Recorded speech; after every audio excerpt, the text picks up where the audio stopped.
meeting. We'll go start with the Pledge of Allegiance. I pledge allegiance to the flag of the United States of America and to the republic for which it stands, one nation, under God, indivisible, with liberty and justice for all. All right, called to order, Morgan Township Trustee Meeting, Monday, April 11th, 2022, 7 p.m. Could I get a roll call? Mr. Brucker? Yes. Mr. Kolb? Yes. Mr. Huff? Yes. Can I get a motion to approve the minutes? I'll make a motion to approve the minutes of March 21st, 2022. Second? Mr. Huff? Yes. Mr. Kolb? Yes. Mr. Brucker? Yes. Motion approved. Can I get a motion to approve the warrants? I'll make a motion to approve the Morgan Township, Butler County payment listing, March 22nd, 2022 to April 11th, 2022. Payment number 178-2022 with an additional payment of 195-2022 with a second additional payment of 222-2022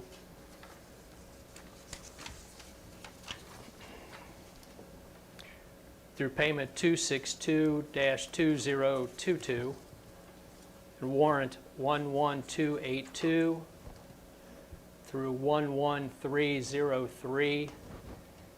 Payment 11304 is voided, continuing with payment 11305 to payment 11319 for a total of $173,633. $173,633.08. Second. Mr. Kolb? Yes. Mr. Brucker? Yes. Mr. Huff? Yes. Motion approved. All right, before we continue on with the meeting, last Friday, we had a trustee from a neighboring township, Ross Township, Mr. Tom Wilsey, passed away.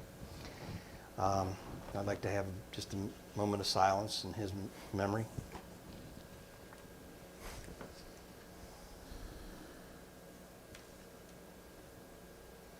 Okay, for those of you that are interested, Tom's layout will be at Charles Young Funeral Home on Friday, April 15th from 4 to 8. Tom's devoted his whole life to Ross Township, township government, and just was a great guy. So he's going to be sadly missed. So with that, I've got Bree Hetzel from ODOT. She volunteered to come and give us an update on the intersection of Cincinnati Brookville and California Road. So if you would come up to the microphone. I also have Alex Jeffoff with me. Okay. This is on my cheat, good to see you again. Thank you. Thank you.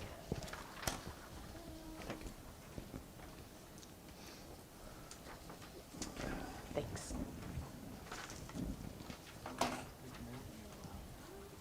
Thank you. Hey, see it. Is that on? Thank you.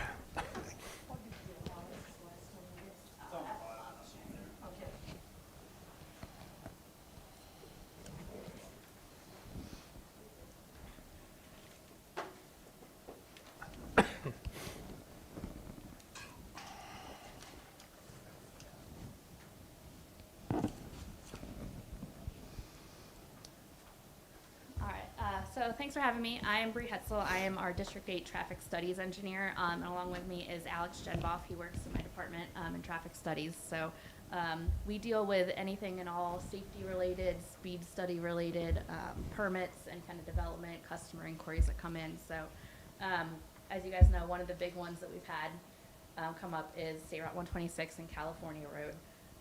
Alex, do you want to come up and talk a little bit about the crash data and then that we found?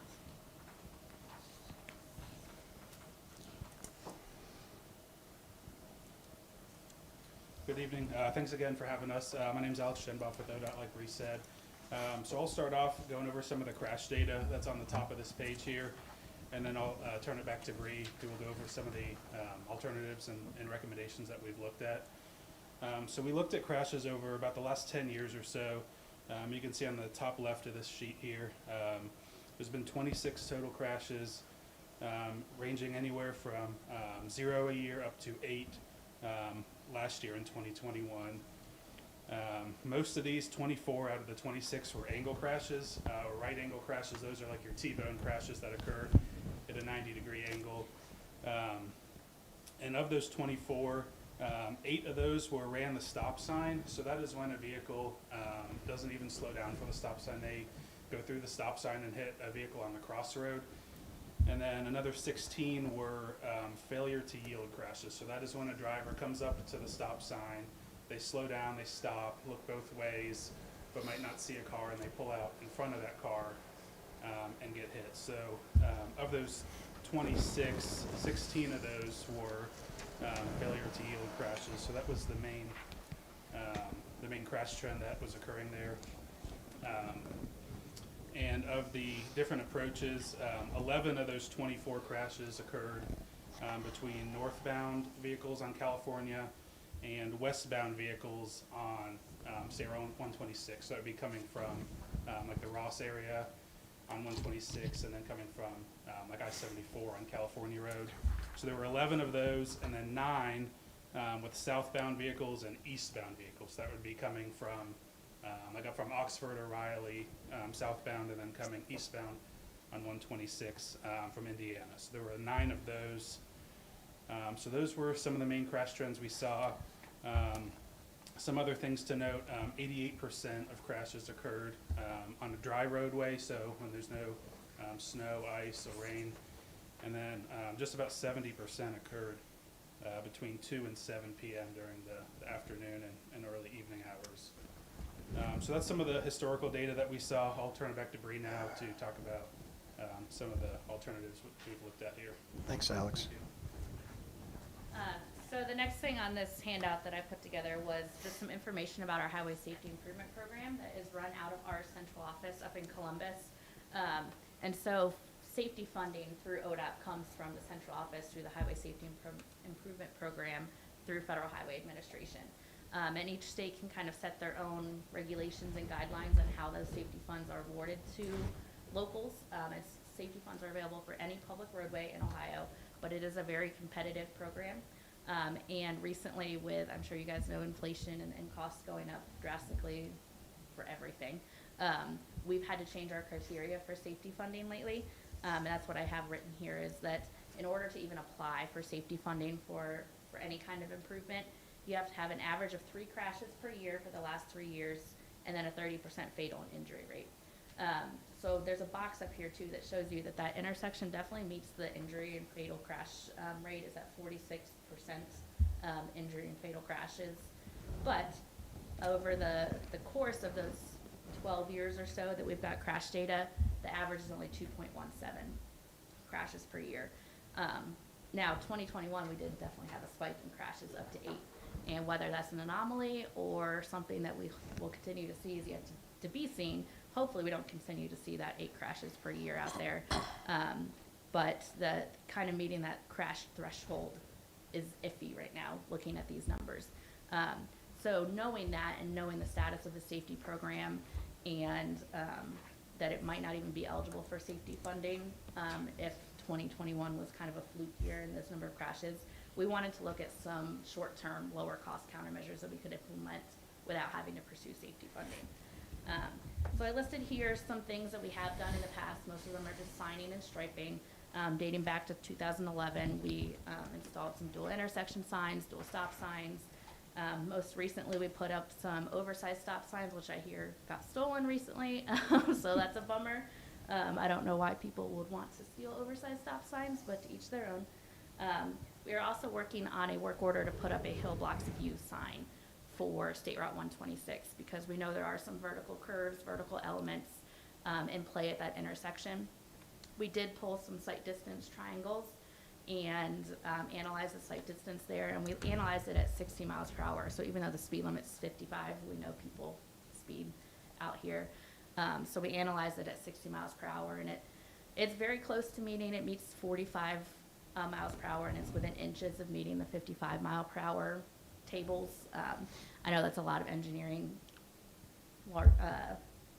language there, but it's very close to meeting the sight distance. And the curve is really in question. The one that does dip out is outside of the sight distance triangles. So it really would not have an impact on fixing the sight distance. It would help driver comfort for sure if you improve that vertical curve. But it is not something that, just looking at it straight from a textbook, it does not affect the intersection. So moving on to some countermeasures that we want to talk to you guys about, get the public's feedback on what we can do at this intersection. One of the major ones is an always stop, but that would require putting stop signs on State Route 126 and stopping those people that are going 55, 60 miles per hour that just want to, you know, they've been driving straight through on State Route 126 forever. How successful has the intersection at 130 and Mormon. Mormon Road? So, I'm not sure if we've pulled crashes since we put that up, but we haven't, when we put out the notice that we were putting that up, we got tons of complaints, and we didn't hear anything afterwards. So I take that as a success. I've not heard of any crashes there since. But one good thing about the always stop is that as long as people don't blow through the stop sign, it should be a lower impact crash, kind of like we see at roundabouts where they're hopefully just PDO crashes instead of these severe angle crashes that they're causing injuries, unless somebody runs a stop sign.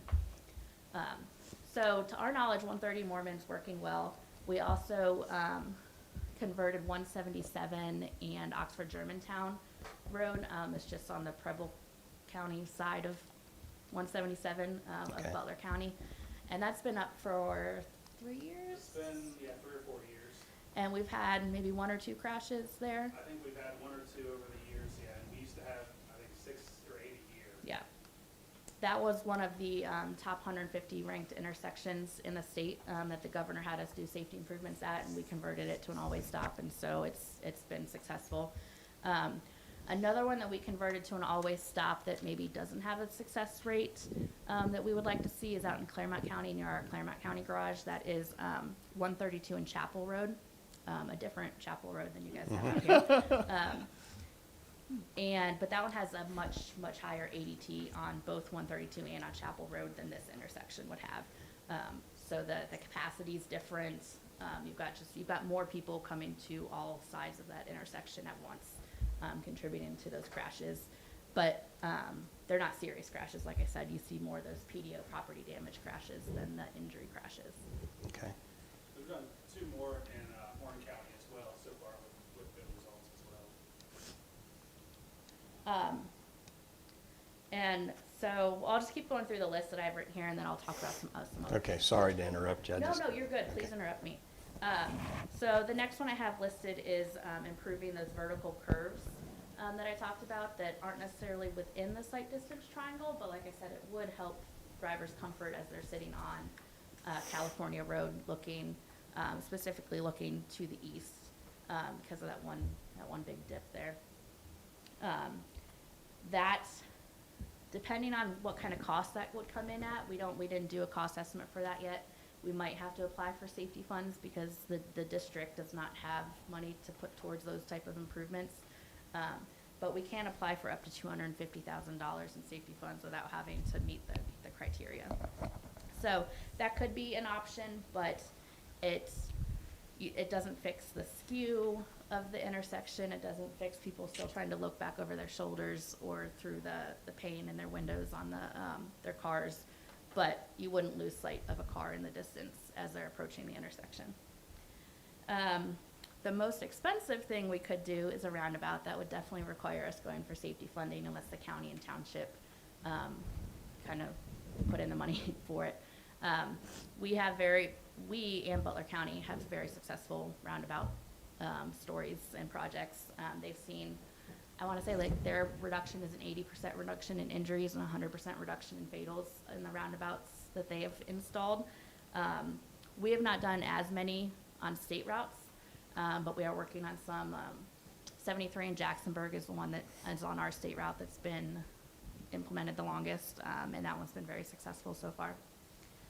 And then I put in here overhead flasher. It's not something that ODOT does unless sight distance is an issue.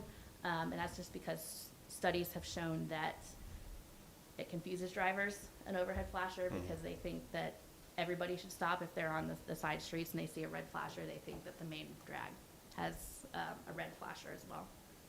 So unless sight distance is an issue, ODOT tends to shy away from the overhead flashers. And then the other thing I wanted to bring up was a traffic signal. And I didn't even put that on here because in order to install a traffic signal, you have to meet certain volume warrants. And we did pull counts here, and it won't come close to meeting traffic signal warrants. So we don't have to come to a conclusion today. We just wanted to bring these options to you guys tonight, see if anything stuck out to you. And there's always an option to do nothing and keep looking at it and hope that 2021 was an anomaly, and then we continue to just keep seeing 1 or 2 crashes a year. Now, obviously, we don't want any crashes, but you can't fix everything. So we did the oversized stop signs. We're working on the Hill Blocks View sign. Butler County Engineer's Office also trimmed some vegetation in some of the corners, which I've not gone out to see in person, but hopefully that helped too. It did. Good. So, open to any questions. Like I said, we don't have to come to a conclusion tonight, but wanted to get your guys' feedback, and anything else that you want us to look at, we can definitely take back to our office and do that too. So just, what's our ballpark figure for a roundabout? Probably about 2.5 to 3 million with everything, with right-of-way design, and then construction. When we were at Butler County, and we talked about bump strips on California, on the north side of 126. What are your thoughts about bump strips in that road? So ODOT does not typically install them where there's houses present because of the noise issue, but aside from that. You know we got approval for that, Yes. so don't worry about that Yes. right now. We just want your thoughts. Yeah, so I did go back and updated. I looked at all the crash reports back from 2011 when I put those numbers at the top there, and updated the RAN stop sign or failure to yield numbers based on what the crash report said, because some of the wording in the crash reports did specifically say RAN stop sign, yet the contributing factor was failure to yield. So there's a little something off there. So I updated these numbers. So we still, you definitely still have more people that are stopping at the stop sign than pulling out entirely. So it would fix I shouldn't say will. It should help address those ran the stop sign crashes, but still the main concern is people stopping and then pulling out in front of somebody, and the rumble strips will not help that. And then what I was thinking also is, one thing that we didn't discuss was possibility on rumble strips on 126. Because if the whole intention is to slow everybody down coming together there, there's not one solution. There's multiple solutions. So, since it's a state route, the county is probably not a big fan of putting those rumble strips on California. But on 126, we might be able to have a little more negotiating room. Yeah, we can talk to our traffic operations department. We have a group standard monthly meeting tomorrow morning, and I will add that to our agenda. My gut feeling is that they would say no because it's the free flow movement. Now, if we did decide to go to always stop, and that those people on 126 needed to come to a stop now, I think rumble strips would be beneficial there, because it's a change in their pattern, and they're going 55, 60. We need them to come to a stop rather than slow down. I understand your concern about wanting them to slow down, but I think because it's a free flow movement, we wouldn't want to do Well, that. rank your options. Yeah. One is the roundabout, which is totally cost prohibitive, Yeah. and the farming community is in no way in favor of a roundabout. The second would be stop signs, and that's an absolute stop of flow of traffic, so you don't really want to go there. Yeah. A flashing light is not doable. A stoplight is not doable. And straightening the road might be an option, which was probably the hardest one of the options to do, short of the roundabout. So the only one that's left that's easy to do and is low cost would be the rumble strips on 126. So when you think about it tomorrow morning and talk to your folks Yeah. back at your office, would you just kind of go through that thought process and say, if we're going to try to do something, what's the easiest, cheapest thing we can try to do? Because the next accident up there, it could be one of our kids. So that's what we're really concerned about. Definitely. Yeah, we can definitely add that, and I see Alex taking a note down over there. Another thing that we did at another intersection that's kind of rural, high speed on a state route, this was out in Warren County. They had us request warning signs with flashing beacons on them on both the side street and the main drag. So this one was US 22. And, you know, it's completely flat and straight out there on like this intersection, and people are still getting T-boned at that intersection. I don't know if they just lose cars in the distance or whatever, but we did receive safety funds to add flashing beacons on the stop ahead signs on the side street. So that in this case, it would be on California, and then flashing beacons on US 22. So in this case, it'd be State Route 126. And that, again, just brings more attention to the intersection, hopefully slows people down, gets people to be more cautious as they approach the intersection, not knowing if whether or not somebody's waiting there, and hopefully does not pull out in front of them, but at least maybe gets their guard up a little more. So that is not something that I listed here, but it is definitely something that we could look into out here as well. Butler County did already put one beacon on the, I think it was the southbound California approach on their stop head signs. But these would be two beacons that just stand out a little more. And what the county put on this, that southbound, is not a very strong signal. I mean, Yeah. there's a lot better to be put up there, so, and I've seen a lot better, so that was gonna be my next question is, if I'm gathering this right, you don't really wanna put the same type of beacon on top of the stop signs.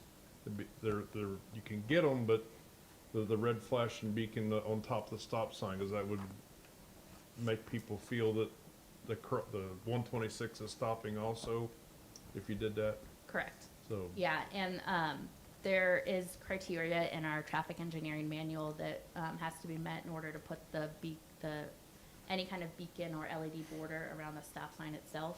But there's not the same criteria for the warning signs in advance of the intersection. Okay. So the ones in Warren County that we applied for, it came to about between $35,000 and $40,000 that were 100% safety funded. So I don't remember if California is a county road or a township road. That's a county road. It is a county road. So we would just basically need a permit from the county for ODOT to install those signs if we were successful in getting safety funds for that type of treatment.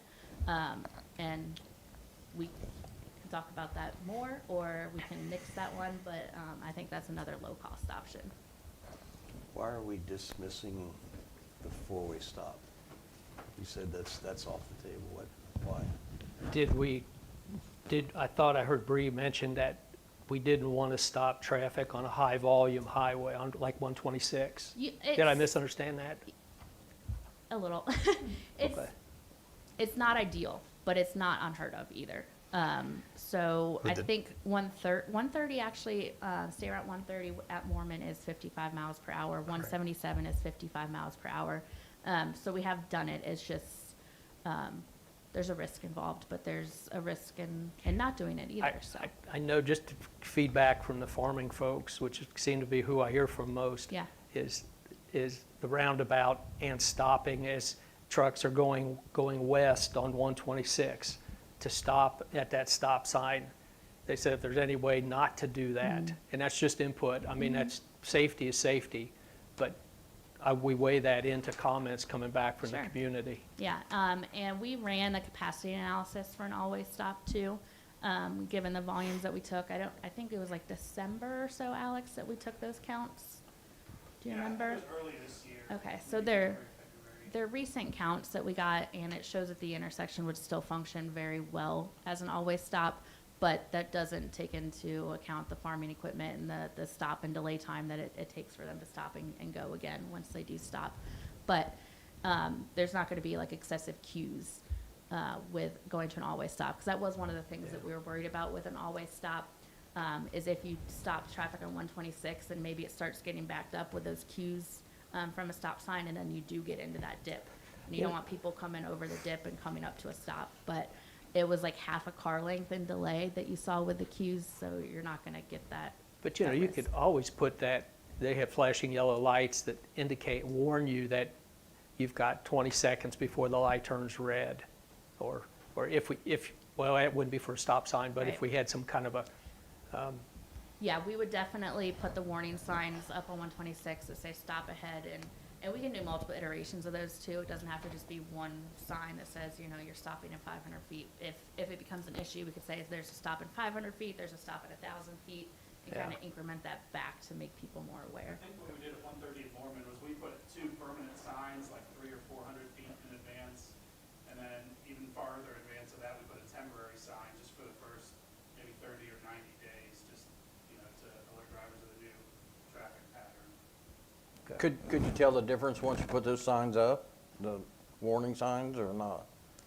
I don't know that it's been up long enough for us to, Oh, well.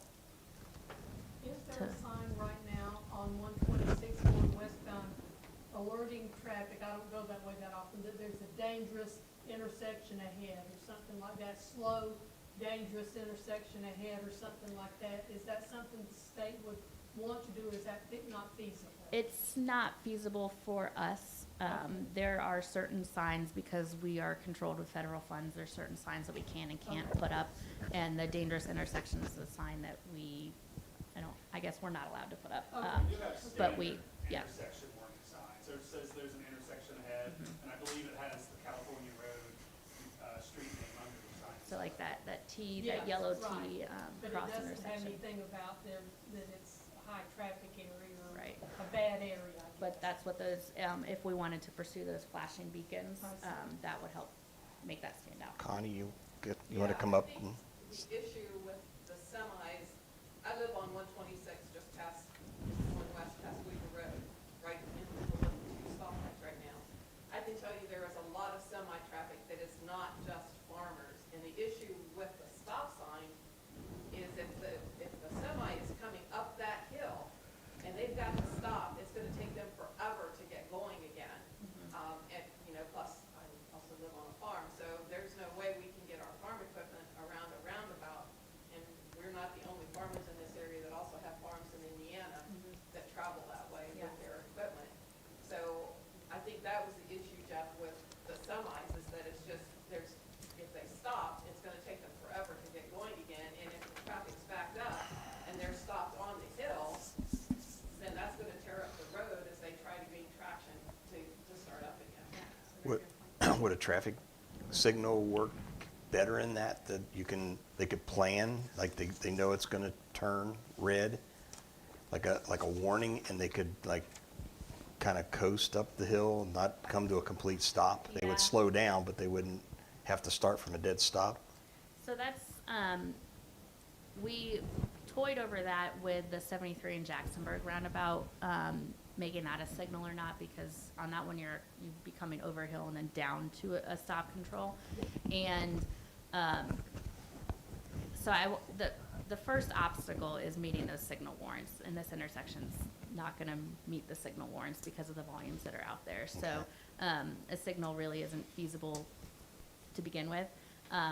But there are options, like you said, if it did meet a signal warrant, there's prepare to stop when flashing signs that we could put up. Again, those are one of those things that ODOT is shying away from, because studies have shown when those go off, people actually speed up, and then you have higher speed angle collisions. But we can still put those in where sight distance would be an issue, and here with the vertical curves, I would think that there'd be reason to look at that further for those prepare to stop when flashing signs. But like I said, the first obstacle would be meeting those signal warrants, and this intersection won't meet those. Okay. I hope you're right that 2021 was just a freak year, but we're finding that more and more students and people coming to and from Miami University are being mapped that way through GPS from Yeah. I-74. And they're not familiar with the area. And so that's putting more traffic there and people that aren't familiar with the area, and, whether they think they pull out and they can't see somebody's coming or what, but I think they're stopping for the most part, and I think the statistics showed that. It's just, yielding the right of way when the cars come up too fast, they're coming too fast. What about reducing the speed? We've not looked at that. We could look at it. So the things that go into our speed studies are the roadway characteristics, so lane width, shoulder width, vertical and horizontal curves. But then we also look at number of driveways, like number of access points along the road. And I think once you get kind of west of California, I'm not sure if there's that many driveways. It's been a while since I've driven out There's not that a way. lot, no. But then another thing that goes into it is the current pace of drivers and what they're currently driving, because we can't just arbitrarily lower the speed limit for safety. We also have to make sure that it's a feasible speed limit, because we don't want to create speed traps. So if people are already exceeding the 55-mile-per-hour speed limit, it makes it harder to warrant a reduction, because obviously people feel comfortable driving the excessive speed. But that is why we then you kind of start with the 85th percentile of speed, what people are currently driving, and then number of driveways knocks it down, number of crashes knocks it down. If it's a reduced shoulder width, that knocks it down. So that's how you reduce the speed limit from there. So we can look at it. We can add that to our list, but I don't know out here if it would warrant or not, because people already feel safe driving that, which is partially why you see the injury rate that you do too at this intersection. When a crash does happen, people are speeding, and that's a high impact crash. Right. Okay. Anybody else have No. anything? Bree? Thank All you right. so much for coming. You're very welcome. Let me know if you guys want us to pursue anything. Our next round that we can apply for abbreviated safety applications, like that would be the flashing beacons if we want to do that route. They have to be in by June 30th, so we've got some time to think about that. June 30th? All right. And we would put that application together. We would, like I said, we wouldn't need anything from the township or the county for that, except a permit to install the signs if it gets awarded. We just need to know if that's what you guys want to pursue. Okay, well, let's see if we can get some more input from the residents out there Okay. that live there that are going to be impacted by Sure. whatever change we make. Absolutely. Maybe we'll have a work session and invite the public. Okay. Yeah, Okay. and we can come back to that too Okay, if you find perfect. that helpful.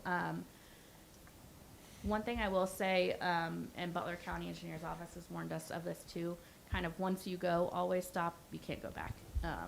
Oh, you can? You can, but it's hard to make that change back, because obviously there was a reason you went to it in the first place. Now, if you go and always stop and all of a sudden crashes like way uptick, then maybe that is a reason to go back, but it's very hard to revert back to a two-way stop once you've gone to an always stop. So you have to be sure in your decision to make that change. And I'm not sure Butler County Engineer's Office is, I don't want to speak on behalf of them, but I think they're a little lenient on converting this to an always stop. Okay. So, just more things to keep in mind. Lenient or resistant? Good question. Probably resistant. Okay, that's what I thought. Yeah, they weren't too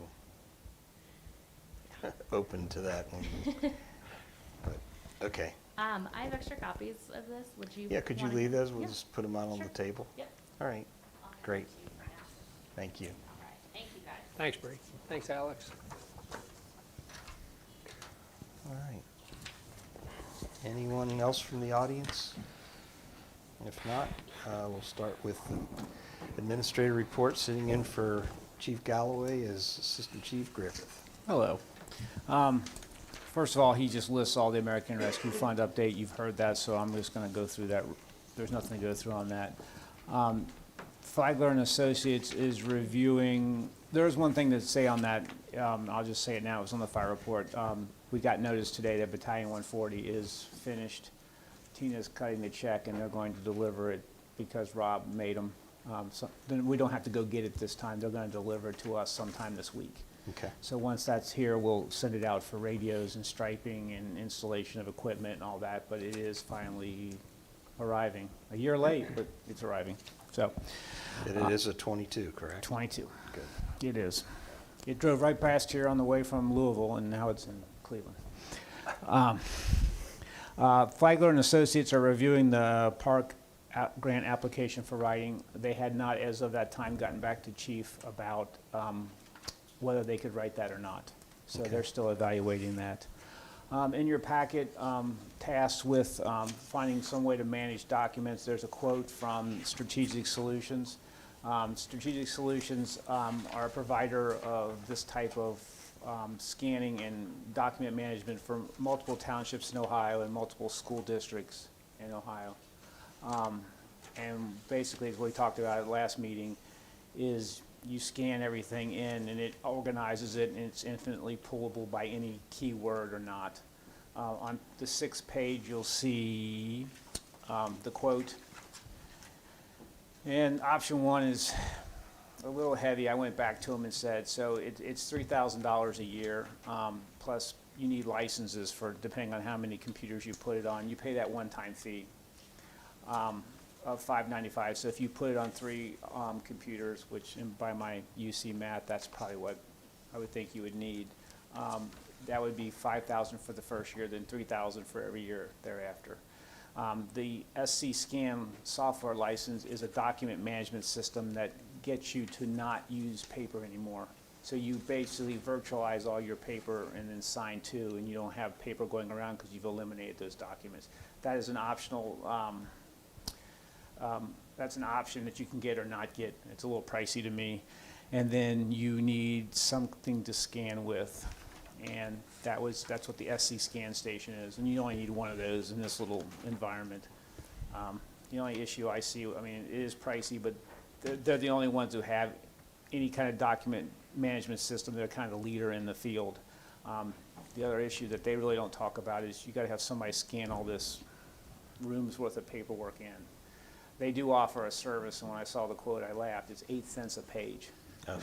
So I said, that's definitely not going to happen. I'd like to have that contract.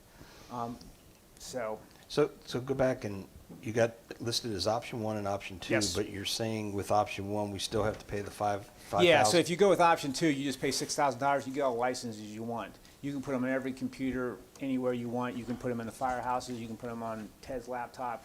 If you pay the $6,000 a year, it's unlimited licenses. That's the difference, because I asked him what exactly was that difference, and that's what he came back to me with.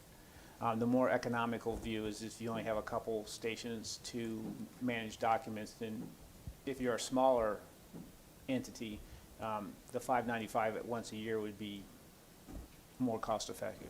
But, okay, so if we do the $29.95, and then say we have 2 or 3 licenses, it's $595, and that $595 is a One-time fee, yes, sir. But for the option 2, you're basically paying the license every year? Yeah, because if you, I think for a big entity that gets new computers all the time or adds people, I mean, if it's a huge, like a school district, and say they get a new teacher or a new whatever, and they just have so many licenses that you're just going to be, you don't want to pay that $595, you just pay $6,000 a year, and you can have unlimited all you wish. Okay. And some of these companies, I mean, like Union Township, Claremont has it, Miami Township, Claremont has it, and those are big entities, and they've got these all over, and as they add them and subtract them and get new, they just rather not deal with the fees, they just pay the $6,000 a year and be done with it. But smaller entities, option 1 is more economical. Okay. All right. Thank you. So that's their quote. And I've done the research, there's nobody else that has a document management system for local entities like this that we could find. Because we call around and ask what everybody uses, but most school districts use it. This is the one that most in Ohio they use. So that's what it's going to cost, plus somebody to scan every page in. And So the SC Scan station software license is $995 one time. Does that give us the scanner, or do we have yes, to it gives buy you the scanner too. The scanner is, we get that? Yeah. Now, I asked if we could make that copier back there a scanner, and he seemed to think we could. Okay. But he needed the specs from me. He says some people do it on their on their copiers too, if they're modern. That one's a little older, so I don't know. I don't know about that one because that's a hand-me-down, isn't it? I'm pretty sure it is. I Yeah, it think came so. over from the And- fire station. Yeah, I think it's from the fire station. So if not, you could get a scanner and have one central scanning place wherever you chose to have that, back in that administrator office or wherever, and people could scan it too. So could we get by with one license and everybody bring their stuff to that scanner? Yeah, I mean, you could get by with one license. The problem is the number of people you want to be able to pull up the documents. The license is to pull up also. Okay, so it's just not scanning, okay. No, there's one to scan license. They get you both ways. There's one to scan, all and then right. there's one for people to be able to pull up. So if Dale needed one, Chief needed one, Tina needed one, and Rob, you'd get 4 licenses. One time only, but it'd be on their computer. So if he needed a fuel log, he could call it up, or if she But needed. pulling up documents, if you, say you had 3 people that could do that, could all 3 of those people pull up Yes. any document? Yes. No. Now, here's what you No, could I do. think you can. You can, but unless you limited that document, make it a private document with read-only access or no access. Okay. So if you had financial documents, you could isolate that Okay. from Well, I'm them. just saying because if they do like personnel records and things like Right. that Yeah. from back, that's, Well, the funny thing is he showed me an example. He pulled up somebody's personnel record because he said under Freedom of Information Act or whatever, public documents, and he pulled access to somebody's, one of their clients, he pulled up there, he says, it's not a problem because this is their personnel file and it, under state law, it's accessible by anybody who asks a FOIA, files it. That's what he said. It was the strangest thing, and I'm not here to validate it. I'm just saying I Right. saw somebody's personnel record at some school district somewhere. Okay, Yeah, but you can't limit this, you can limit, like any folder in a computer, you can give access to. Not you, I get I it. ain't gonna do that. But you can limit access to any folder and make it private, that Rob couldn't see my or whomever's. Right, okay, Let's- all right. are So- they, where are they located?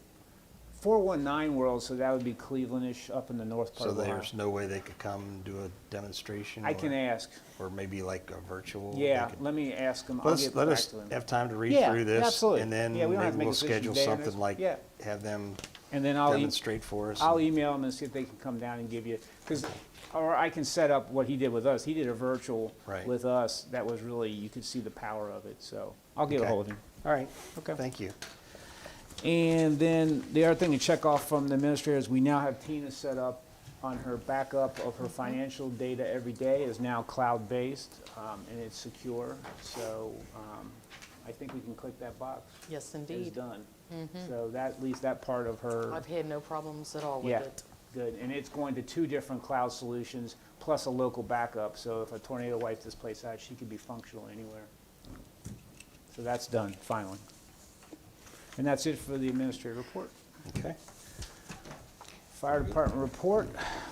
The first thing I need is a motion for firefighter EMT Jess Maddox 5-year anniversary, effective 4/11/22 at $1.50 an hour to $20.60.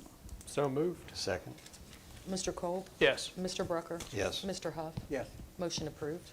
Lenore, what's the number on that one? 052. Okay.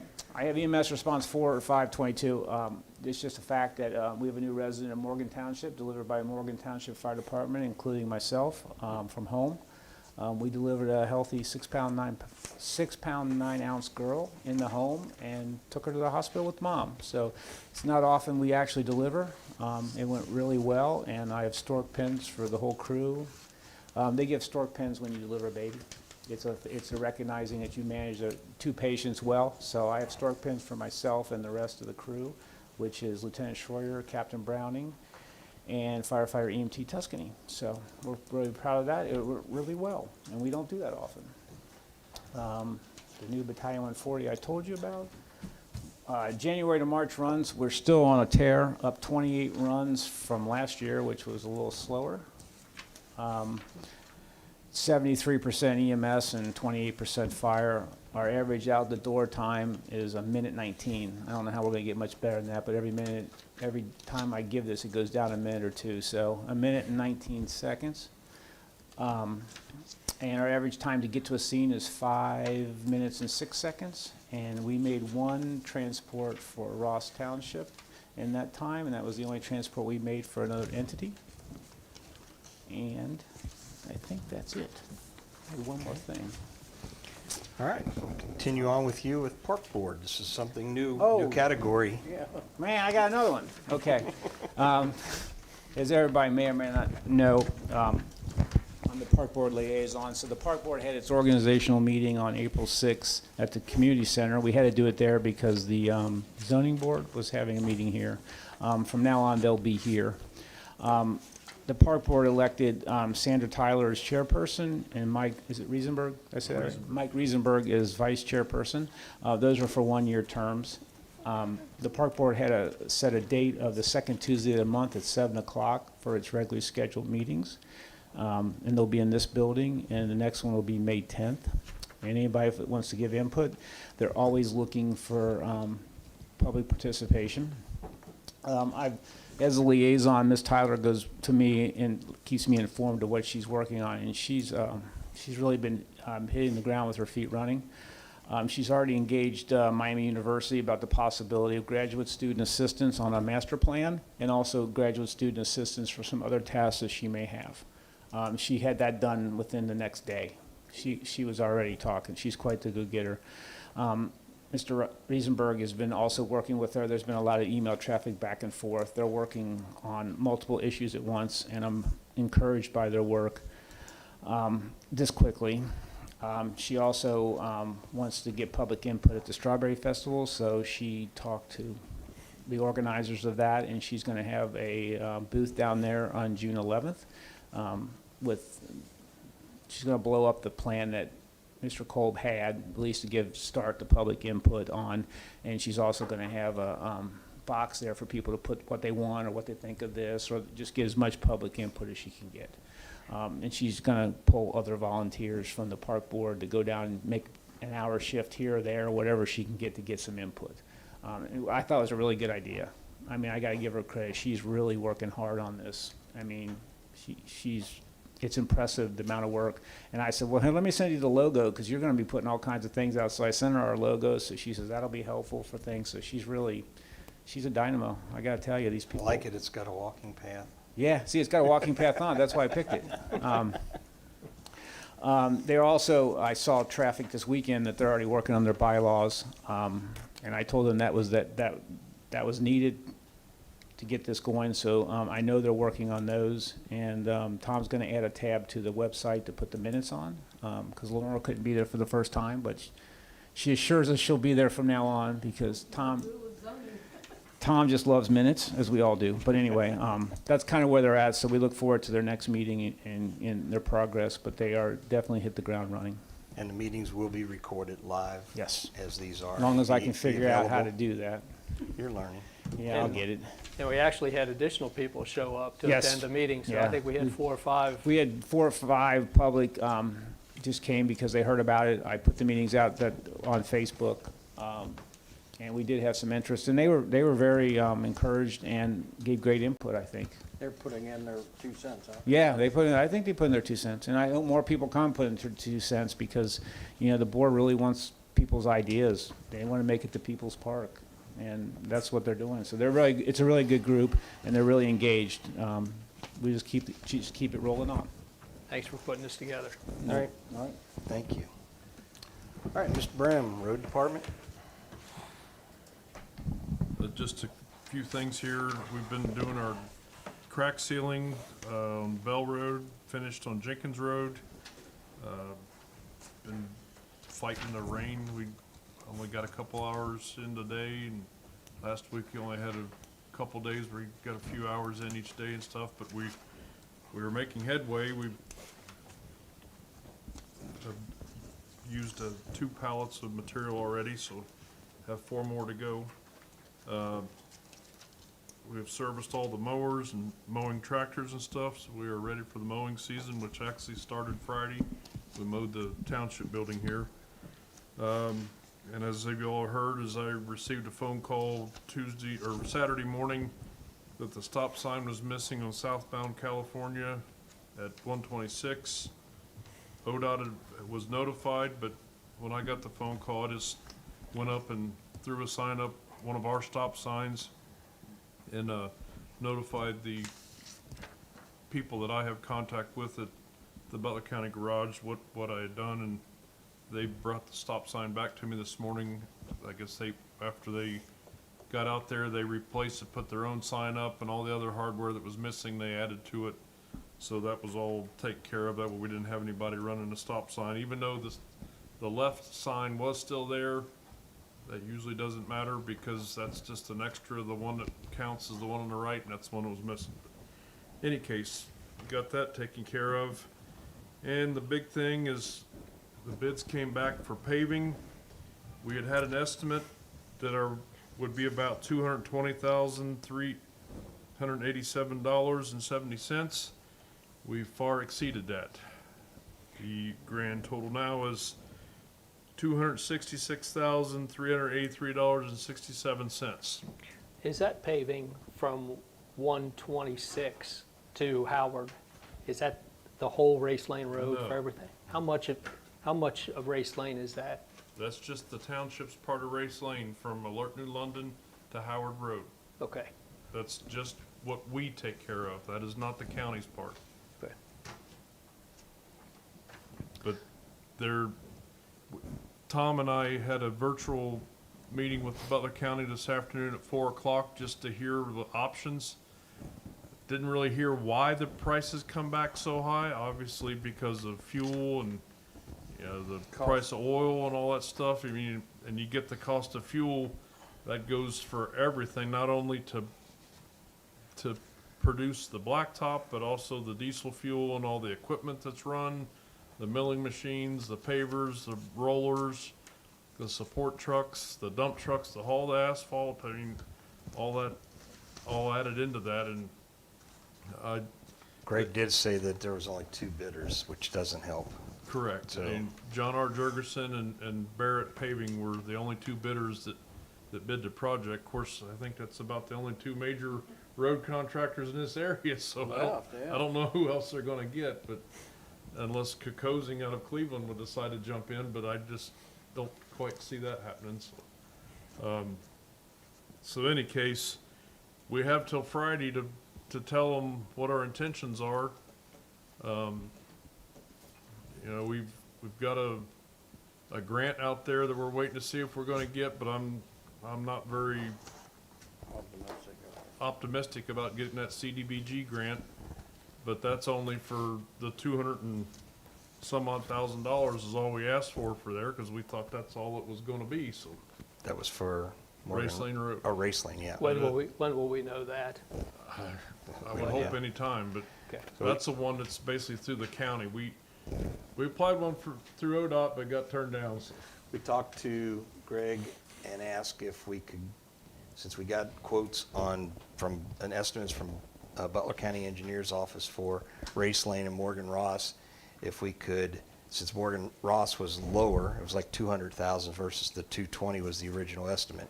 If we could, have the contractor bid on Morgan Ross, it would be less money.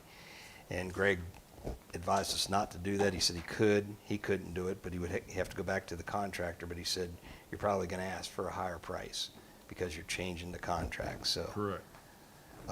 He said he would not advise doing that.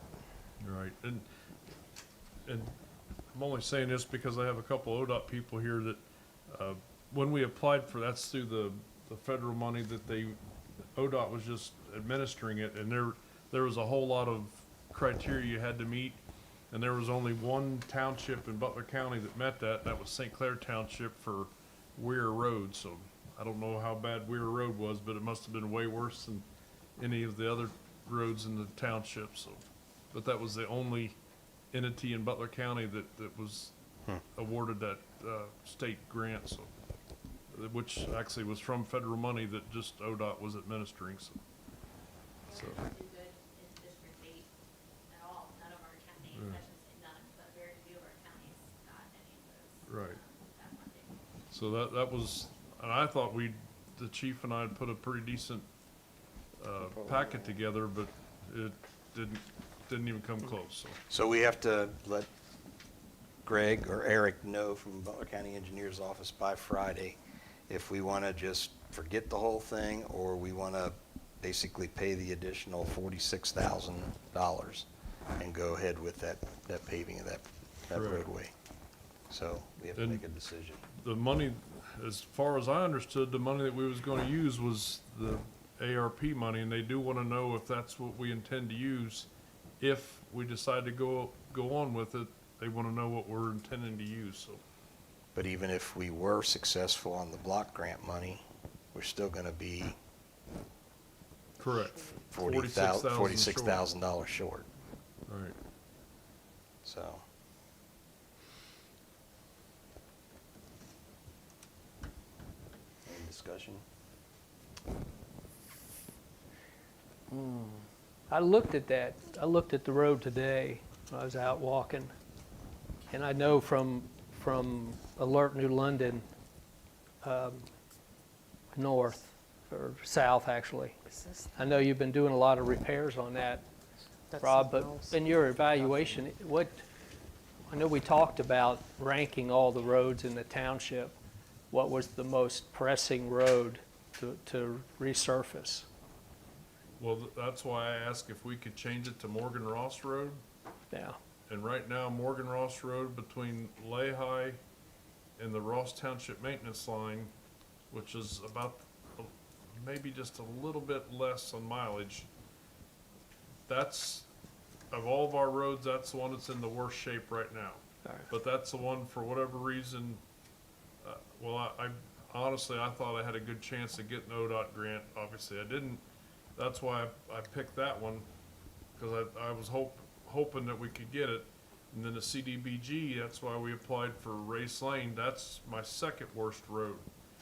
Now, once we get those two sections of road done, we could go for a little bit on some of our other roads and hold off on them. Probably the next one would be Howard's Creek Road, but Howard's Creek Road is holding up fairly well and stuff. It was chip sealed last, but it's still holding up very well. It's not coming apart. I mean, Race Lane Road, the problem which you have seen is the chip seal that is on that, which was the last treatment that we did, and that's been over 10 years ago that we did that chip seal treatment, is starting to break loose from the asphalt that was underneath of it. And that's why the places you've seen where we've ground it out and put blacktop, and there's more places that's starting to happen now. And the only good thing is we're getting into summertime, so we get some good hot days, that'll start kind of healing it back a little bit, and we should be all right unless we have major truck traffic like we did last summer when they was paving Chapel Road.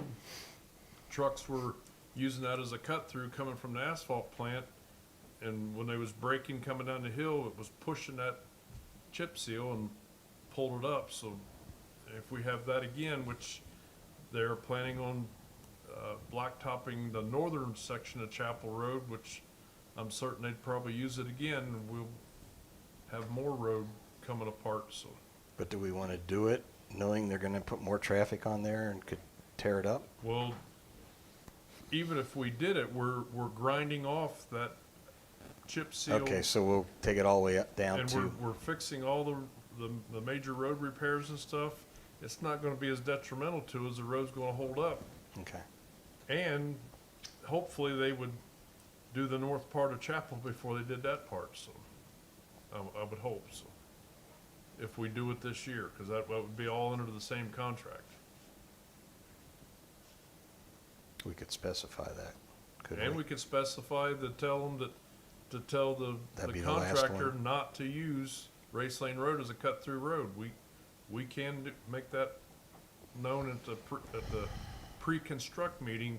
We can say, we do not want truck traffic on Race Lane Road. It's hard to do though, because it's a public road, it's a public thoroughfare, there's no load limits on it, there's no bridges with weight limits or anything, and. Those are Butler County trucks though, right? No, they're the They're contractors. contractor trucks, not Oh, Butler County contract, trucks. yeah, okay. It's a Butler County contract, but it's a contractor truck, so But they'd be going over another township road and tearing that up just as probably, much. they'd just be finding another way to go, so. Yeah.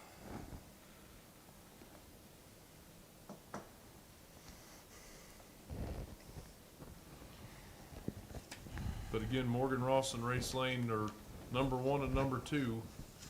And I give Morgan Ross as number one because it's been the longest since anything's been done to it. The last thing that it had was over 10 years ago, was just a black mat. And that was a Experimental.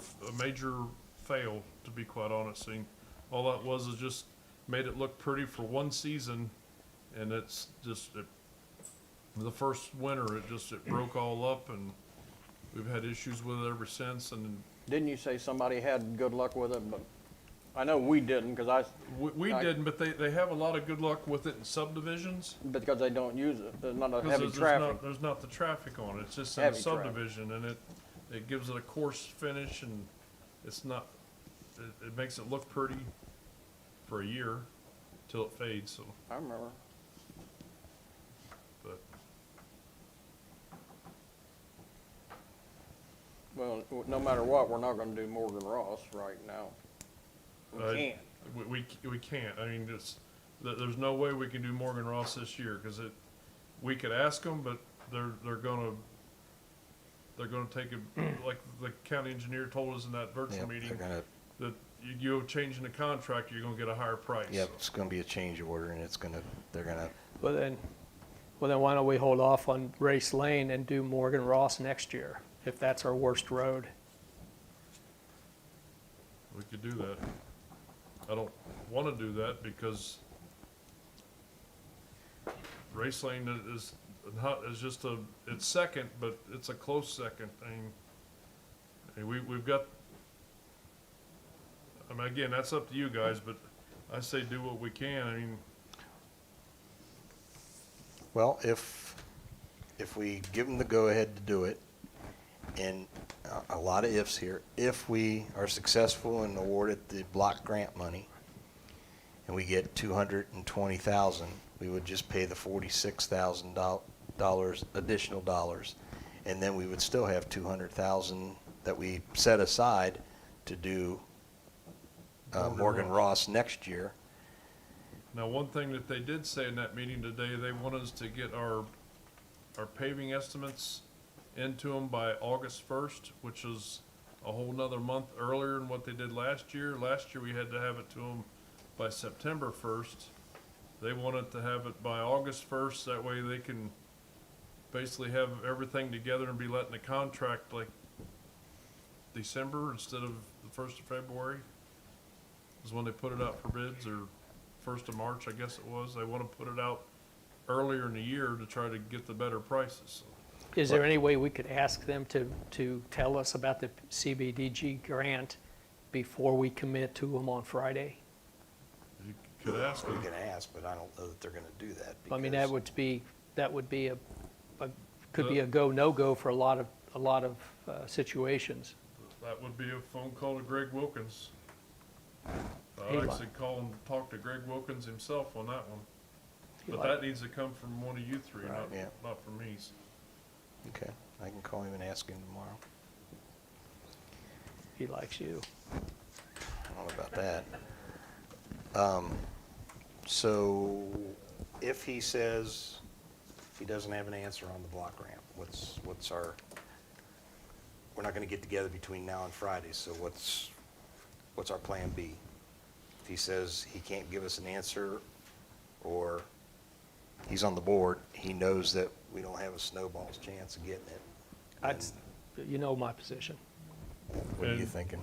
You know, that is and your position would be to hold off on Race Lane and do Morgan Ross next year. That's what I say. Yes. That's your guys' call. So, I mean, Yeah. I just gave you my opinion, but your guys' is the vote that counts, not mine, so. And But you know, Morgan Ross next year is probably gonna be a lot more than 200,000 that we got the estimate this year. Right. There's a possibility it could be less, is the way I look at it. There is a possibility, yes. I mean, 'cause If gas prices go down, yeah, I mean, I'm looking at political reasons, but if different regime takes over in November and, gas prices go down, I think all them prices to go down myself, but, can't go much higher. I mean, I say that, but I remember when they were $100,000 would have done that road. All right, I'll call Greg Wilkins, and if he says he can't give me an answer, or he knows we're not going to get the block grant, then I'll tell him we are not going to proceed with Race Lane. Good. Do we need a motion on that? Do we need a motion? He probably does. I 'cause would he- probably say yeah. yes, you need a motion on that. All right, And he needs an email form with the motion. with a resolution number.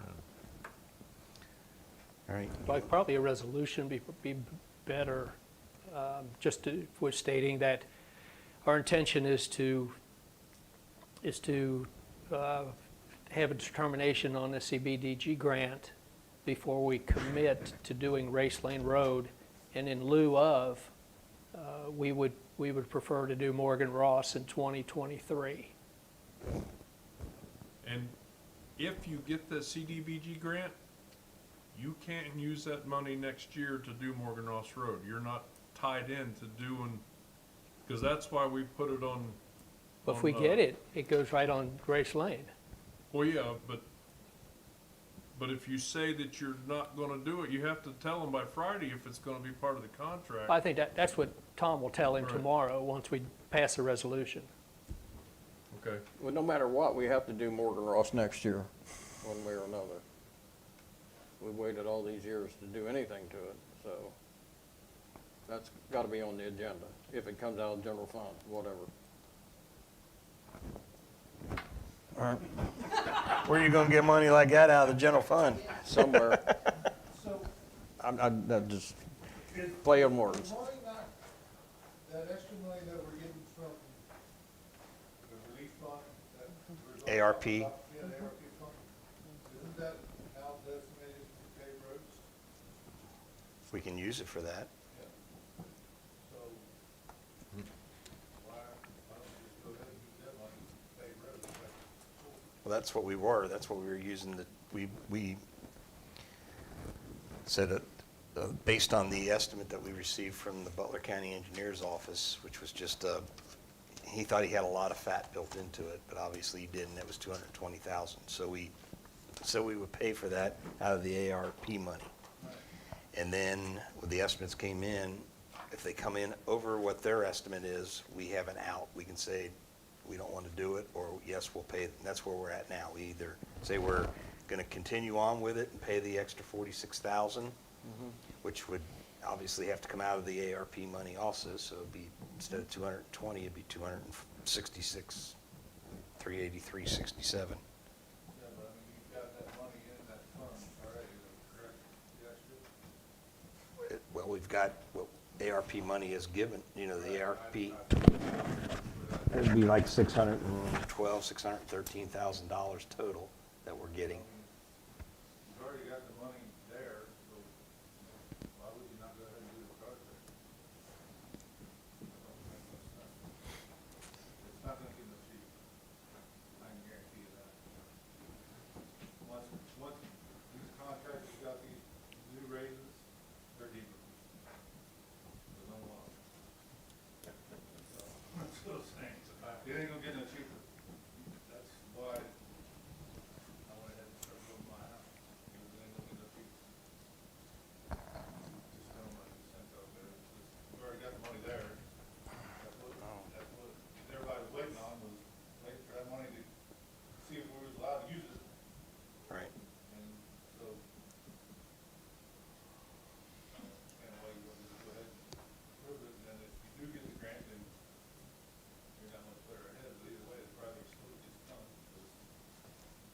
Well, what they're thinking is Morgan Ross is in worse shape than Race Lane.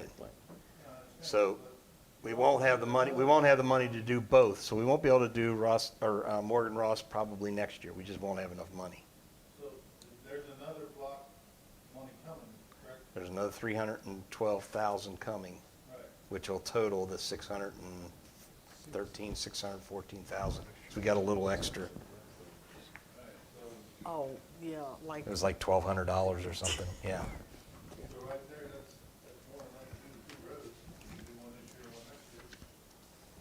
So that's, I mean, that's what everybody was waiting on, to see if we could get roads done. And now we can get roads done. Now you don't want to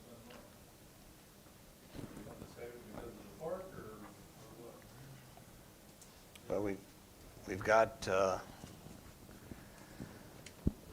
a wish list there that we've not spent, but kind of, I'm trying to get it here real quick. It was on, yeah, I see it here.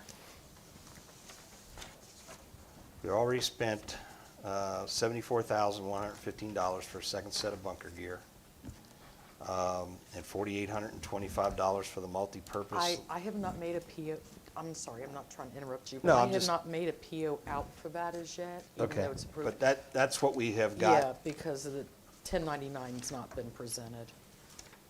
Yeah, so, okay, $4,825 for a multi-purpose shed, that's earmarked. We reimbursed the EMS billing that was down because we had less runs for 2020, and that was $6,759.61. The community center was closed, so we lost revenue of $5,543. The premium pay was $24,577, which was the $1 for all the firefighters in the road department that worked during COVID. And then we had to pay the lawyer that was able to tell us what we can and can't spend it on, and that was $2,303. So we have remaining $188,800, and we got an estimated $306,292 coming in, so we have estimated left of $495,092. We also have, for road department, we've got some culvert replacements that we were thinking about doing. We earmarked $150,000 for the walking trail.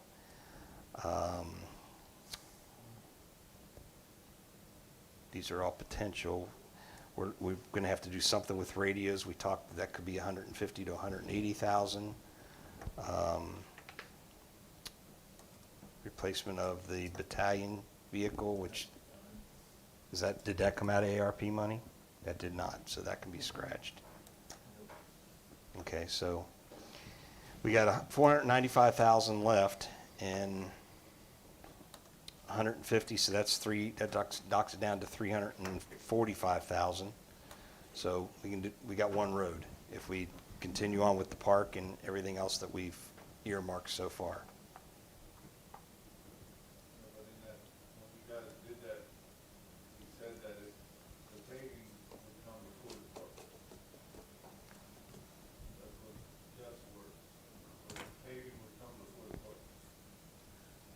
So now this is where the money hits the road. The paving gonna come before the park.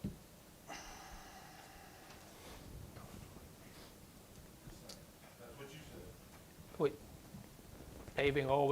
Paving is always important in making sure the roads are in top quality. So we know we're on a schedule for roads, right? I mean, the roads are on a set maintenance schedule. So we look at the roads and see how long the roads will last and budget that money against those roads when that maintenance comes due. And that's what we do every day. I mean, that's what we do. That's what Rob does every day, and that's what we do every time we go through the road scenario and rank all the roads and put the money against it. So I think we're taking care of the roads the way you'd like us to take care of them. I mean, have you driven Race Lane Road? You go over Race Lane. So what are your thoughts? You see it? It ain't that good, and it ain't gonna get much better. Yeah. I drove over it every If you day. got the money, I drove over it every day too, and I kind of, you got the money to do it. yeah. Okay. Get, I think we used to be on a set schedule, wasn't it, Rob? We tried to do a road every 10 years. We had approximately 30 miles of road, and we did 3 roads a year. And so every 10 years, every road was being addressed. But Right. that went out the window when our budgets got cut back Right, many years ago. So, right, when the state, when Governor Kasich cut a bunch of our, I forget what they called that, balancing the undivided budget. local government fund, when he cut that out, that took all of our paving money. I mean, that just killed us when they took that. And then when the Governor Kasich got everything all balanced and stuff, and then just had a big surplus, he decided he didn't want to give that back, and then the current governor decided, I'm not giving it back, so that's why we're in the shape we are now, because that's the perfect point. Got the money now. You need to do it. That's why you got it. Because he took about $150,000 a year from us. Right. We had the $150,000 to use on paving roads every year. Is Race Lane Road gonna wait 2 more years, Rob? Oh, we can make it wait. I mean, we've made roads, been making roads wait for a long time. I mean, that's,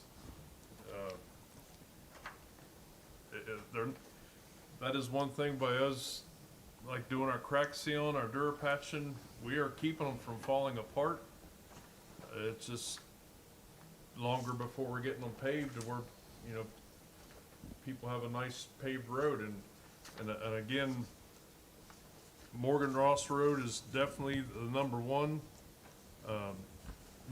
road that needs to be done, but Race Lane Road is a very close number 2. I mean, there's not much, I mean, you're just splitting hairs really about whether you do one or do the other, and Which road has the most traffic, do you think, Rob, of the 2? I'd have to get the traffic counts and look. I don't know that number right off the top of my head, but both of them have pretty good traffic counts, so. All right, what I'll do is I'll call Greg Wilkins in the morning, and I'll ask him if he has any update on the block grant. And if he doesn't, it's not gonna hurt for him to see if he can go to the contractor and get a price on Morgan Ross. We know what it is.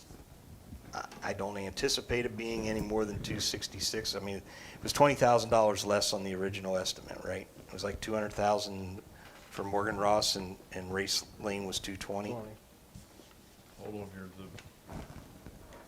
The estimate that was given October 20th, 2021, and this was for when we was applying for the CDBG grant, was given at $220,387. And when he gave that estimate, he put a 15% increase to what numbers were last year, like for the square yardage and of the planing and the surface course of a 448 surface course. He upped that 15% from what they paid in 2021. He tacked on 15% to it. So that's what got us to the 220. Now, obviously, it went clear to 266. So That was for Race Lane. that was for Race So Lane Road. do you have the estimate for Morgan? Wasn't it 200? I don't have the estimate for Morgan Ross right But I with me thought it was now. right around 200,000, wasn't it? 212,000, I believe it was. Was it? So it was pretty close. Okay, So so hold on, let me see if I can bring it up on my phone here. that's real all quick. right. I mean, I'll just ask him for that. You want to have like a emergency meeting on Thursday to discuss it? And after I get more, I'm willing to, yep. Sure. then I can have more information, and then we can decide if he gets a price. That'll give him a couple days to get a price on Morgan Ross, and if it's comparable to that, we can maybe do a road this year. All right. Okay? Fair enough? Well, we'll see what he says, and then Well, that's what I'm decide saying. exact, I'm- yeah, well- that's a plan for right now. All right, we'll do it. We'll schedule an emergency meeting for Yeah. Thursday. It can be during the day. It doesn't have to be at night. Thursday or Wednesday, it don't I'll matter. give him as much time as he needs to get with the contractor. Okay. We have to give them an answer by Friday, so if we meet Thursday, it'll be, Okay. I'll let you guys know when the meeting's gonna be. Okay. All right? What it's worth, ODOT drew 25% contingency on top of all of our paving projects, and that hasn't been enough either. We're still being dipped in over the 25%, so you guys aren't alone in your. Yeah, I know. We did 35 for it, and we're right about it. Really? Yeah, 35%. Well, Greg said today it was like 40, it's like 40% more than what Almost they 40%. estimated, so. All right, well, That's all I have. So all right. We'll move on to Zoning, Dale and Ted. All right. I'll start. We'll talk about the nuisance property revitalization program that I'm working with, specifically 6193. We are in the process of, gathering information. We have finally determined that gasoline stopped being sold at the business in the 1980s through a transfer of property from one owner to another. The gasoline was never picked back up, which then allows the Ohio EPA to grant that the building is now a Class C and will help us in terms of going after the federal funding for the EPA. And in that respect, I also got a report back just before I came into the meeting from Buster, kind of reading on the program itself. I thought I brought it with me, but I didn't. Detailing that the 2 tanks are not in compliance. So that's another step forward. I spoke to Jack Grove concerning what I can do from the zoning end to begin to go inside the building. He said you wanted to get an administrative search warrant.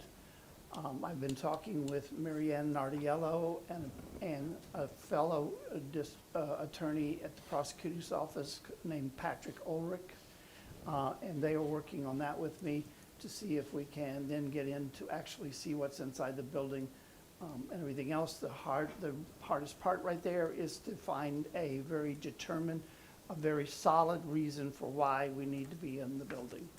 And at this point, we don't have it, and we're working with it.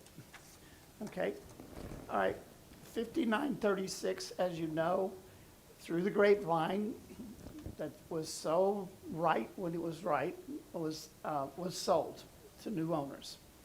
And in the process of that sale, about 5 days after it closed, one of the trailers on the property was removed. Now, we'll give this out. It is the Cayata Saloon business. Everything else I have met, and I haven't met them personally, but I have talked with both the owners who are willing to work with zoning and the township in any form or fashion to bring the Cayata back up to a status that is not as it has been. Let's put it that way. The second trailer may be moved this week. It depends upon the weather. Okay, they have been in contact with the Board of Health. They've also sent a business registration form to us for the zoning piece of it, which I've turned over to the fire department so that the fire department can go and do their inspection. And that's scheduled for the 14th. Okay, good. Mr. Browning didn't tell me exactly when it was scheduled, but we did exchange for him. But both of the owners, they are brothers. Both of the owners have told me that they will work with us in any form or fashion. If we hear anything, we'll let them know. You know, be proactive in terms of trying to do that. Okay. They wanted me to make sure that I say that, remember, the Cayata is going to stay the Cayata. It is not going to be torn down nor to be a Dollar General store, okay? So I emphasize that and everything else.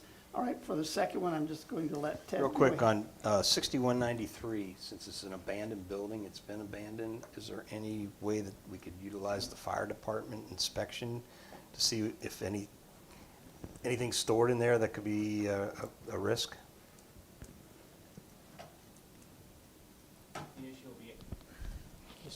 The issue will be access. Yeah, Well, that's what I'm that's- saying, yes. he needs a reason to get the access. Yeah. I mean, I could also get the county building inspectors too. I'm at this, not a crossroads, but I'm just at a Right. stop sign with this to move forward. I plan to talk with Seth Geisler and Kathy Dudley next week on what the land bank and revitalization could help us with in order to get it. I'm also preparing a very lengthy, long letter to RFI, the current owners, because Jack led me through some things that would help me in terms of writing the letters, to find who is this, since it is a corporation, it is a corporation that is listed in the State Department under the corporate offices, and everything else, and it has what is called a statutory agent, besides the owners. Well, it so turns out that the statutory agent is the owner's name as well. Okay. Okay, which I'm going to be writing 2 letters I'm just following Jack's direction on this. I'm writing 2 letters, sent U.S. mail and certified mail, both letters. One to the owner at the address we know where the owner lives. The other to RFI at the address we know that is in production, which is Production Drive in Fairfield. Waiting upon those to come back, then I may have more of a premise to be Okay. able to go after it's a legal All right. Just piece. throwing that out because No, I being an understand. old gas station, there's probably a lot of stuff in there. Or could be stuff in Actually, there. when I've looked through the windows, when I've looked through some of the windows that I could see, I didn't see much, but that doesn't mean that the lower level has some basement windows that have been knocked out, and you could actually look in there and you didn't see much. But it's the upper, the first floor, the one that's street level, we have no idea, because you can't see into the building Yeah. through the drapes that are The there. question also is there any hazardous, like groundwater issues that might be the same? I don't know. Right. Same as the tank. You have fuel tanks there Yeah. that are just sitting, So what was in there that could also be contaminating the soil? the fuel. Right. The report that I got back from the Ohio Department, Buster, the area, that deals with underground tanks. The underground tank office is really what it is. He mentioned that he opened the front one, which is the gasoline one, and said that there was 29 inches of liquid in the report. He couldn't get his stick in the second one because we had to kind of jury-rigged when we did it ourselves, but he feels because it looks like the pipe had been broken off, and everything else in order to get in. So I'll keep working. I mean, All this right. is Okay. just a slow progress. It could be another 6 months before we even get any kind of answers. All right? All right, Ted, you're up. So I got 4 letters going out, 15309 Lehigh Road. I got another email, or actually a phone call, 2 phone calls from the neighbor complaining about things going on next door with trash. So I got that one going out. That's another first 30-day because she got a lot of stuff cleaned up, and I don't know what's going on. But I've tried every phone number I had for her, and I've talked to her 3 or 4 times. They're all disconnected. Okay. So, and then I've got 6244 Cincinnati Brookville Road. That's the little building down here that just went up for sale. The lady next door's got 2 cars parked on his property. They're not his cars. Okay. I've contacted him, and he's like, you can help me get them moved, that'd be great, because I want to sell the place. And then that's a 30-day. And then I got down here on Alert New London, 7686, there's a van that's been, 4786. There's a van down there that looks like it's been there since 1970. It's just parked next to they said there was a tree in the way. There's no tree in the way. But it's right next to Old metal building yeah, an that old I metal need to look building, yeah, into. that's pretty much ready to fall apart. But I got that going to a lady down on Robin Avenue, and then I've got our friends over there on Okeana Drewsburg Road, another 15-day, or at the 15-day going out to him, stating that his cars are in the easement of the road and he needs to get them cleaned up. But I got these all going out tomorrow. Dale's gonna be nice enough to mail them for me. So, All right. All right. thank you. Thank you. That's it. All right, you have in your packet the revenue summary for the certificates for the first quarter of the year, ending March 31st. As you can see, we had 2 additions. This was just for the first quarter now, okay? We had 1 commercial sign, 1 home business sign. That's the one, the home business sign was the one on Chapel Road at Chapel Ridge.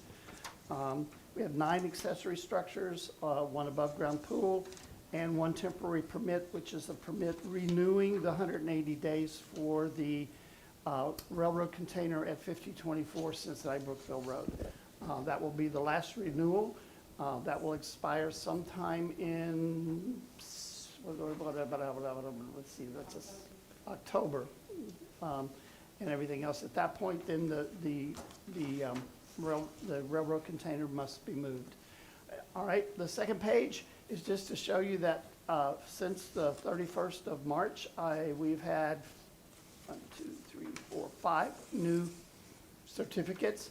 The latest one being the last one there, which is construction of a new home, 4,000 square foot plus dwelling at 7605 Schraden Avenue.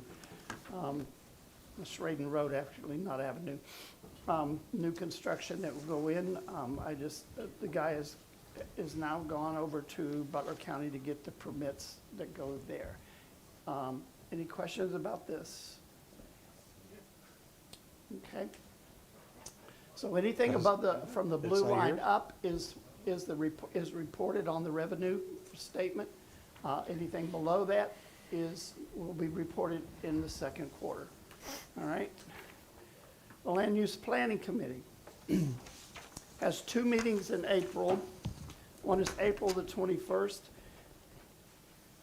and that's going to be used to prepare for the public meeting, which we are inviting as many as the public who desire to come. It's an open house type of situation.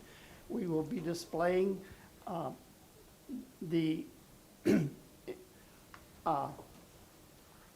by charts and everything else what is actually going into the revising of the land use plan from 2010. Basically, overall, the land use plan from 2010 is still intact. There's only minor changes in terms of how the land's been used over the 12 years and the census data that goes in there around all of that, as you would see, and everything else. So it's very important. Now, that public meeting is April the 28th, the following Thursday, here in this building. I don't think there's anything else. Thursdays are pretty much zoning nights anyway, and everything else, in which we will have a display just like they did in 2010 before they published, and everything else. I remember coming to it, remember seeing charts of various aspects of it and the objectives and the goals that we have going on. I will be posting a legal notice in the Hamilton Journal on it. I will also be posting notices on Facebook, Nextdoor, and on our website, okay? And that is at 7 p.m. here in this, no, 6 p.m. here in this building. Thursday, April 28th. Okay? Well, the zoning commission's, not next meeting, it should have been was April the 6th at 7 p.m. here in the building. The discussion was on business registration. We would like to ask the fire department if we could have a table at the open house on the 17th, if that would be possible. Sure. Okay. We're also going to, as a side, suggest that to the Park Advisory Board too, to also have one there. So, yeah, we'll give you a table, absolutely. All right. And it will give us a chance. It's going to be manned by the zoning commission and everything. And we also looked in Chapter 18. We're looking at Chapter 18, which is our provisions chapter on various things such as parking, signs.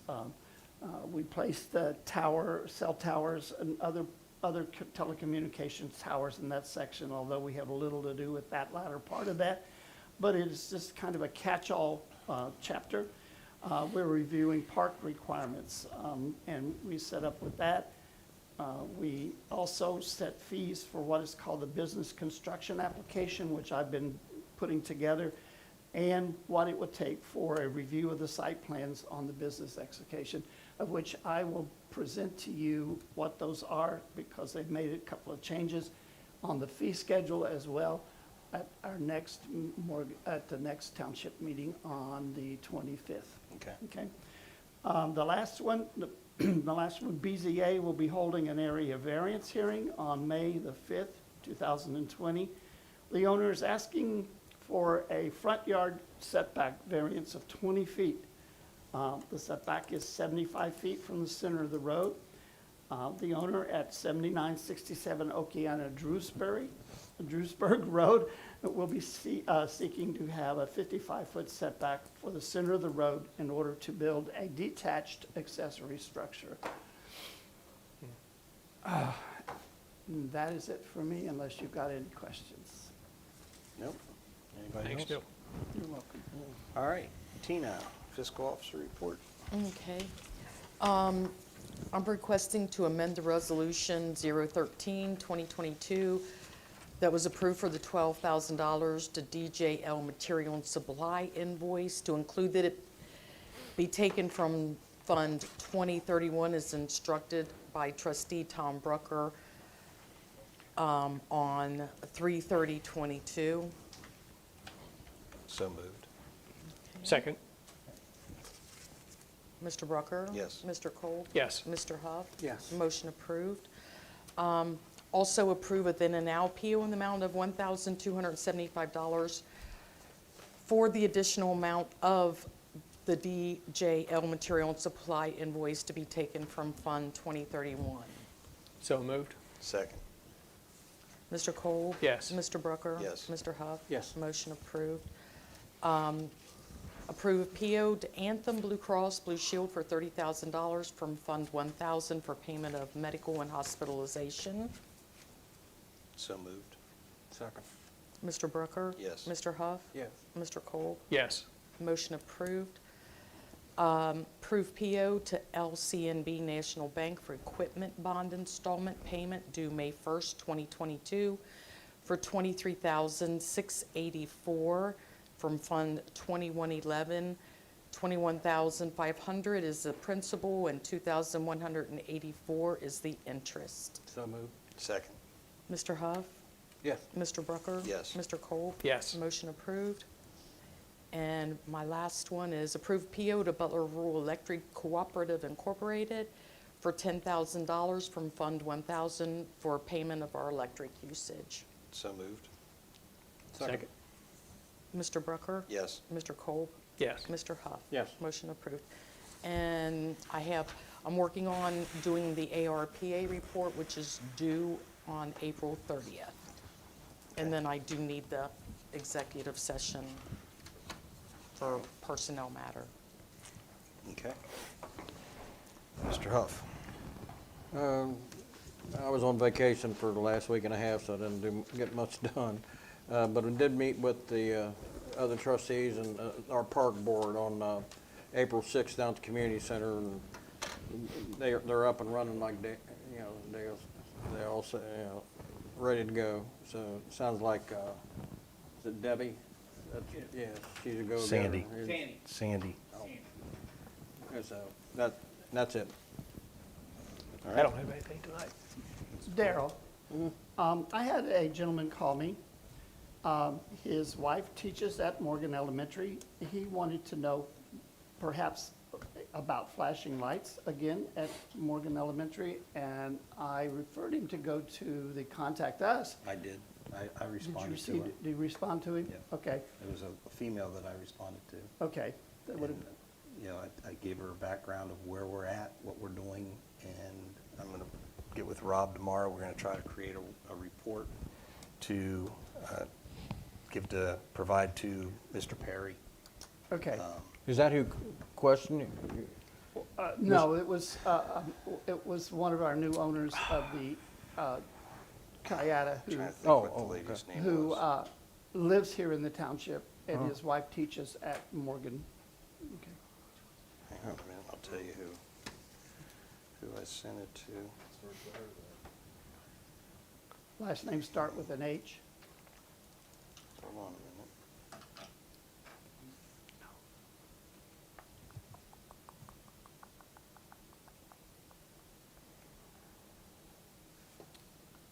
Autumn Brock is who I talked to. Okay. So maybe it's not the same person. Not the same person, but at least he may have passed it on and, Okay, It- but I it did could've talk to gone her, and okay, we're going to keep in touch, so. okay. All right. I just had it noted here to ask what that status was. All right. All right, I got to do some housekeeping. When we appointed the park board at the last meeting, we had 7 members and 1 alternate. I made the motion to approve or appoint 6 of the 7, and the alternate I approved. But I failed to mention Debbie Hirsch, so I'm going to make a motion to appoint Debbie Hirsch Second.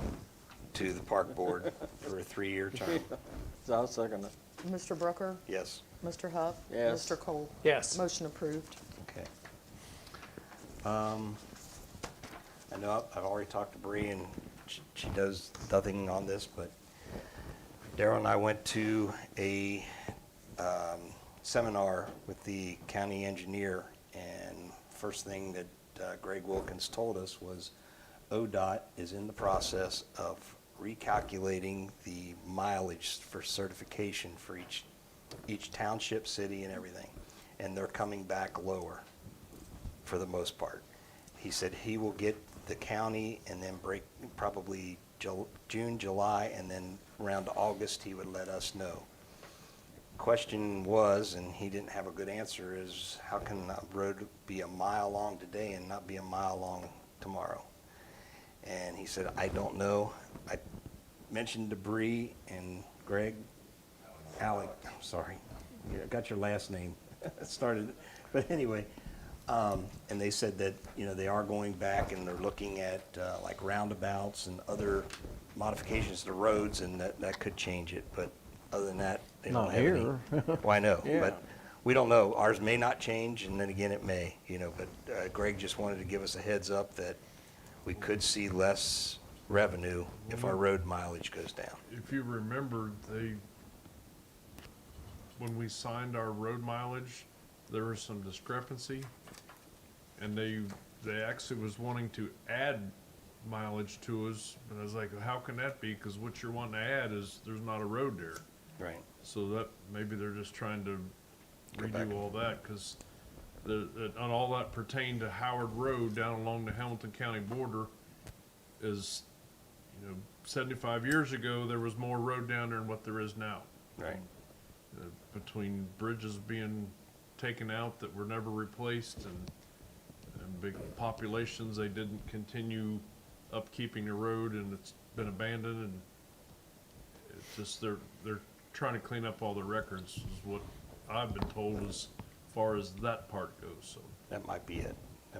So, But may I guess not, we'll may find not, out in August if it Yep. really affects us any more than that, because they said that they would, at the big, next year when we sign our road, that would all be worked out. worked out. Okay. Just a heads up. That was kind of caught me off guard. And Darrell and I were like sitting next to each other like, how can this be? But anyway.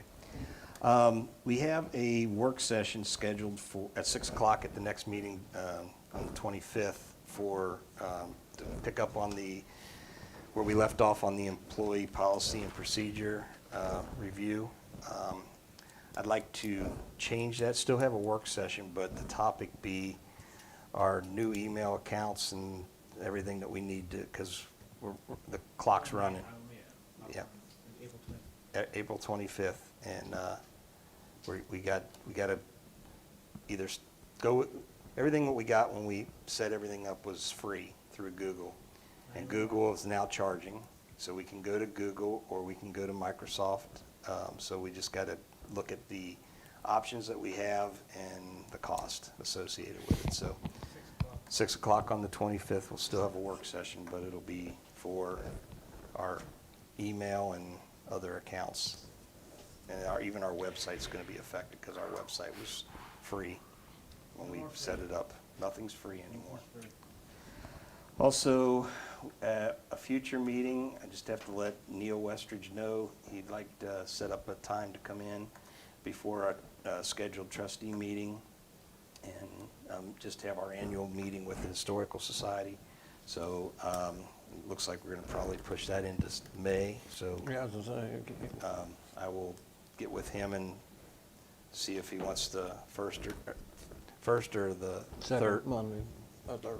or the second or the fourth meeting of our Monday meeting, first or second meeting of the month. On that note, I'd like to thank Neil Westrich for the information he's been given to me concerning 6193 in terms of when it was operable as a gasoline station. Okay. Historical Society comes in handy. Yep. All right. We already talked about the records retention policy.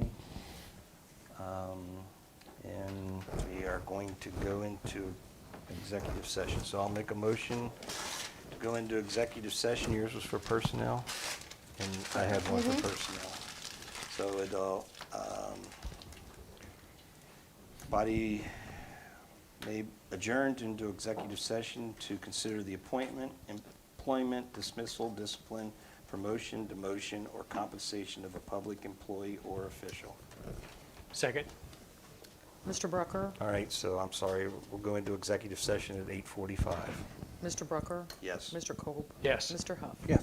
Motion approved. All right. Hold on, go back and I'll show you what's the second reason.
All right, I will make a motion at 9:35 to come out of executive session.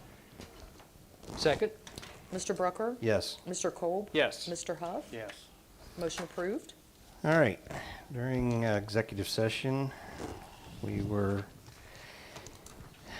informed that our fiscal officer, Tina Cox, is resigning, and her last day in office will be September 30th, 2022. So we will be putting out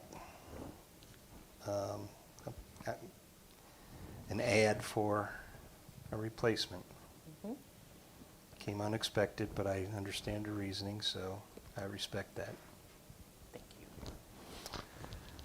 So, anybody have anything else? Thursday meeting. Oh, I'm sorry, yes. Thursday, we're going to, 3 trustees will meet for an emergency meeting at noon to discuss the paving projects for Morgan Ross and Race Lane, give our decision, so we can give our decision by Friday to the Butler County Engineer's Office. I will do the minutes. Okay? All right, anything else? Nope. Do I have a motion to adjourn? I'll make a motion to adjourn. Second? Mr. Huff? Yes. Mr. Kolb? Yes. Mr. Brucker? Yes, Motion approved. we are adjourned.